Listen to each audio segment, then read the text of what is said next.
باب نمبر 6۔ سہ پہر کا دربار شروع ہونے میں ابھی کافی وقت۔ راجکماری نے محل میں پارسی، عربی، جین اور سناتن دھرمی عمائدین اور علماء کے ساتھ محفل جمائی ہوئی۔ بھانت بھانت کے افکار و موضوعات پر مباحث ہو رہے تھے۔ پارسی علماء اور عرب مہاجرین کے درمیان مسلمانوں کے آخری نبی کے آسمانی سفر پر بحث چھڑی ہوئی تھی۔ مسلمانوں سے ان کے نبی کی پروں والے گھوڑے پر سوار ہو کر آسمانوں کے سفر کی بحث زوروں پر تھی۔ عربوں سے اس قصے کو سننے کے بعد پارسی علماء کا یہ دعویٰ تھا کہ یہ واقعہ زرتشتوں کی مقدس کتاب سے ماخوذ ہے، کیونکہ ان کے اوتار نے بالکل اسی طرح کا آسمانی سفر کیا۔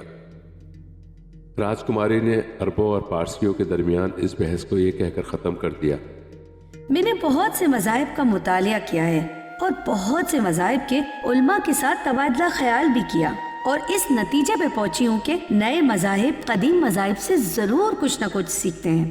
اب مسلمانوں کے طریقہ عبادت کو ہی دیکھ لیں، یہ معمولی سی تبدیلی کے ساتھ وہی طریقہ ہے جیسے اوتار زرتشت کے ماننے والوں میں مروج ہے۔ عربی مہاجرین کو راجکماری کی یہ بات پسند نہ آئی تو ایک عربی مہاجر نے کہا: اسلام ایک آسمانی مذہب ہے جو کسی اور مذہب کی نقل نہیں کر سکتا۔ راجکماری نے عرب پناہ گزین کو کہا: اگر ایسے ہی بات ہے تو آپ کی مقدس کتاب قرآن میں بہت سے واقعات توریت و انجیل سے کیوں ماخوذ ہوئے ہیں؟ عرب مہاجر نے جواب میں کہا: مسلمان توریت اور انجیل کو بھی آسمانی صحیفے مانتے ہیں۔ راجکماری نے جواب میں کہا: یہی تو ایک مسئلہ ہے کہ کچھ سناتن دھرمی بھی اپنے ویدوں کو آسمانی کتابیں مانتے ہیں، جبکہ ان کے لکھنے والے رشی انسان تھے۔ ابھی تک تو میرے سامنے سناتن بھگوانوں، بدھ اور مہاویر کے سوا ایسی کوئی مثال نہیں کہ کوئی زمینی دھرم زمین زادوں کے لیے پیش کیا گیا ہو۔ آسمان تو زمین سے کوسوں دور ہے، اور کیا معلوم کہ ہے بھی یا نہیں۔ آسمان والوں کو ہماری دنیا سے کیا لینا دینا؟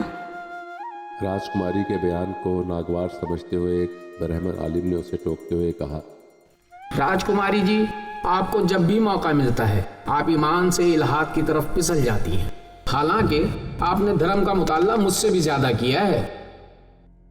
راجکماری نے برہمن عالم کو مخاطب کرتے ہوئے جواب دیا: مجھ میں اور آپ میں فرق ہے کہ آپ نے ویدوں کے سوا اور کچھ نہیں پڑھا، اور مجھے جس دین، دھرم، زبان اور ثقافت کو سیکھنے کا موقع ملا ہے اس کے گیان کو حاصل کرنے میں میں نے پوری کوشش کی ہے۔ مجھے ہر دھرم سے کچھ نہ کچھ سیکھنے کو ملا ہے۔ ابھی یہ گفتگو جاری ہی تھی کہ دربار شروع ہونے کا نقارہ بج گیا۔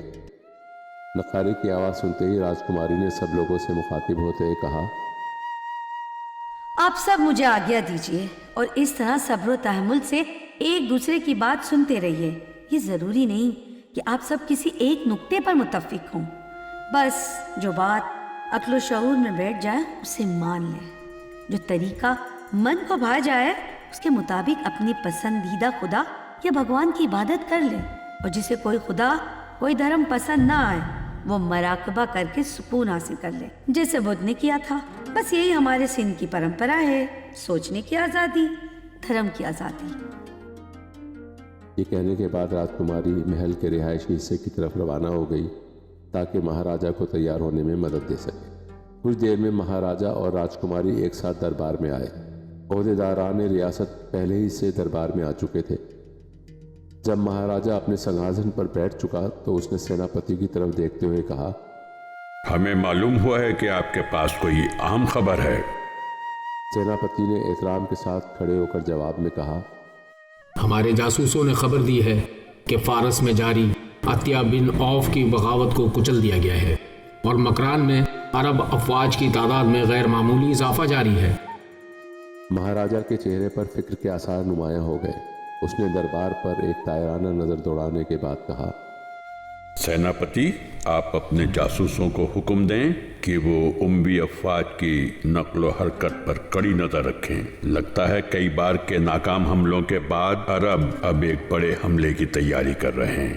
مکران پر کئی برس کے قبضے کے بعد انہوں نے وہاں کی پرجا کے دھرم کو تبدیل کر دیا ہے۔ ممکن ہے وہ ان کو سندھ کے خلاف استعمال کریں۔ دھرم کی تبدیلی کے بعد مکران میں بغاوت کی امید ہمیشہ کے لیے دم توڑ گئی ہے۔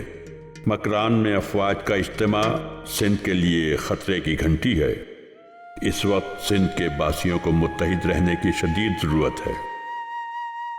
ایسے تمام افراد پر کڑی نظر رکھی جائے جو بدھوں، جینیوں اور برہمنوں میں مذہبی اختلافات کو ہوا دے رہے ہیں۔ اگر یہ آگ بھڑک اٹھی تو شاید سندھ کا شریر تو بچ جائے لیکن اس کی آتما جل جائے گی۔ بغیر آتما کے سندھ کے شریر سے قیامت تک تعفن اٹھتا رہے گا۔